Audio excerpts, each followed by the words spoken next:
Fox 4 Now is your source for the very latest information on Hurricane Irma. I'm Tony Sadiku in the Fox 4 Storm Shield Weather Center, tracking Irma for you right now.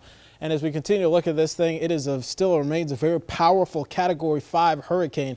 Right now moving near the British Virgin Islands, where they're dealing with some of the brunt of the storm in terms of those very powerful hurricane force winds. Also down south of the U.S. Virgin Islands, Puerto Rico in its path, although it looks like right now the eye will pass just north of the island of Puerto Rico and then continues to march off towards the west and northwest, likely moving over or north of Hispaniola here in the days ahead. So likely remains a Category 5 here coming up here for tomorrow north of the Dominican Republic and Haiti, as this thing continues to track off again towards the west-northwest, either north or near Cuba, and then ending up near our state here sometime late this week, early into the weekend. The latest from the Hurricane Center has this as a 185-mile-per-hour storm, so still a Category 5 with higher gusts moving towards the west-northwest at 16 miles an hour. And as we take a look at the latest forecast cone, you may notice this has shifted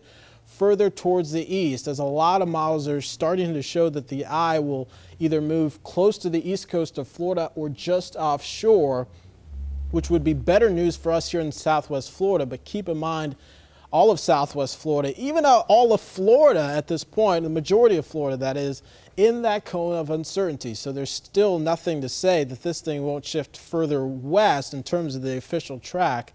But at this point, models are starting to agree that there will be a north turn, and that may happen a little bit sooner. So you take a look at the spaghetti plots here and notice that tight clustering of models having this thing further east of the state. There are still some that have the track a little bit closer towards southwest Florida. So we're not focusing on every individual model track.